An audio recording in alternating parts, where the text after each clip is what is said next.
Jafar express को निशाना बनाया गया है। ब्लास्ट के बाद जाफर एक्सप्रेस डीरेल हो गई और इसकी कई बोगियों में आग भी लग गई। धमाका कितना तेज था, ये कितना जबरदस्त धमाका था, आप तस्वीरों को देखकर अंदाजा लगा सकते हैं। और इसमें 300 सैनिक सवार थे, ऐसी जानकारी मिल रही है। बकरीद की छुट्टियां मनाने के लिए अपने अपने घर जा रहे थे सैनिक। इसी दौरान इस पर हमला किया गया है।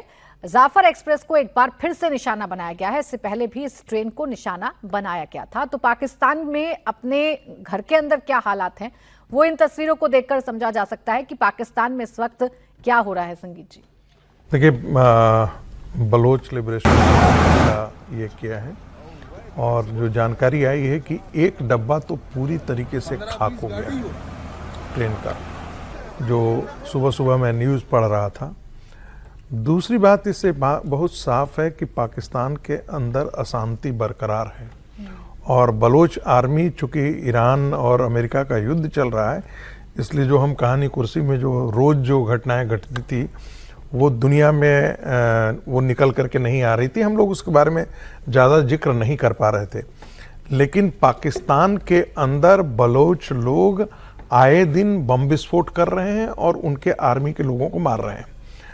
अभी जो हुआ है, ये जो घटना है वो काफ़ी बड़े स्केल पर हुआ और ऐसा माना जा रहा है कि सैकड़ों लोग मारे गए हैं इसमें, सैकड़ों सैनिक मारे गए हैं।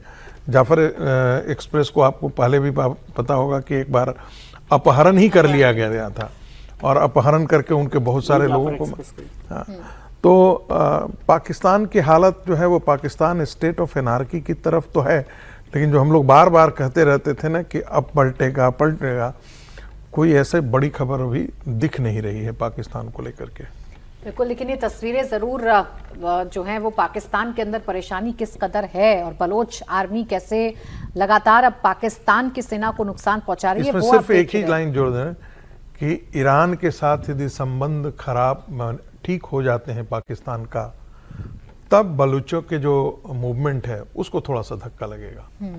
अब ये जो जाफर एक्सप्रेस है विजय जी, ये बार बार निशाने पर रही है। अभी जैसा संगीत जी ने भी जिक्र किया, पिछली बार बड़ा वो होगा, अपहरण कर लिया था पूरी तरीके से इस ट्रेन का, और अब इसमें ही ये धमाका, यानी पाकिस्तान कई मोर्चों पर इस वक्त धुआं हो रहा है।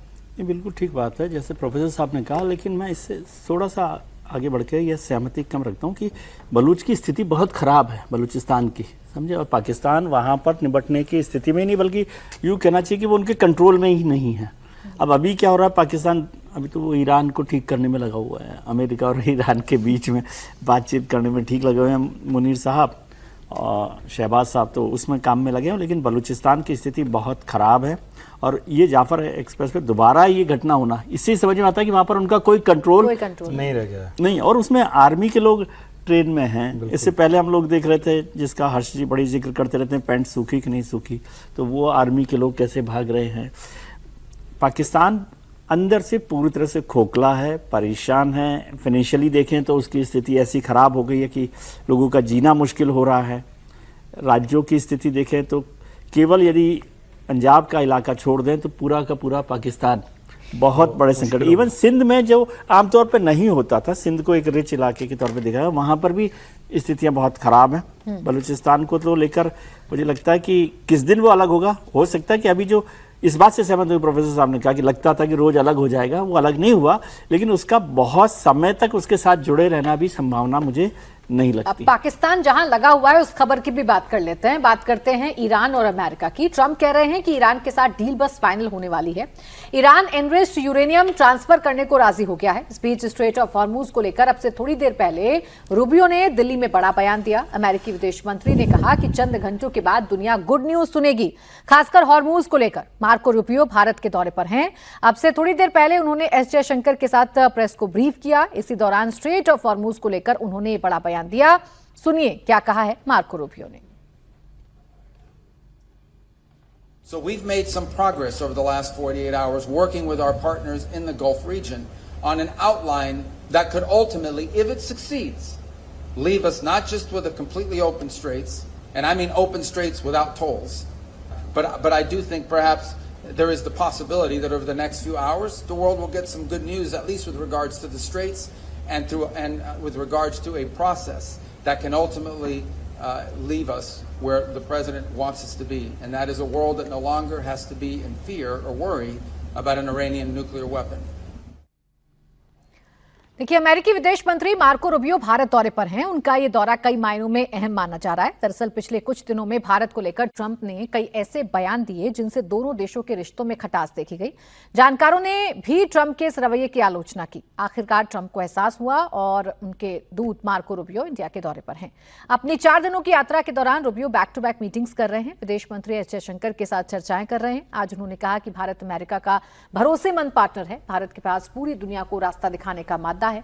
दुनिया में चंद देश ऐसे हैं जिनके पास आर्थिक और कूटनीतिक क्षमताएं हैं। भारत उनमें से एक है।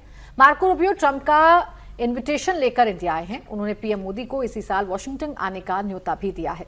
भारत को अपना अहम साझेदार बताते हुए रूबियो ने क्या कहा, ये भी सुनिए। The bottom line is that the opportunities exist to work together because not just our shared and common values and our people-to-people ties, but because our nations are strategically aligned on all of the key issues that will define the new century. All of the great challenges that are before us now in the modern era, we are strategically aligned on. And the final point, and this I mean is no disrespect to any other country in the world, but you can have a strategic alliance with countries. But there are only a handful of countries in the world that have the ability to actually do something about these big issues on a global scale. There are only a handful of countries in the world that have both the economic and diplomatic power to be influential on strategic issues from a global perspective, and India is one of them. And so that's why this is an important visit to be here today. It's why we hope that later this year the Prime Minister will visit us in Washington. It's why I hope our leaders will have a chance to interact in other forums.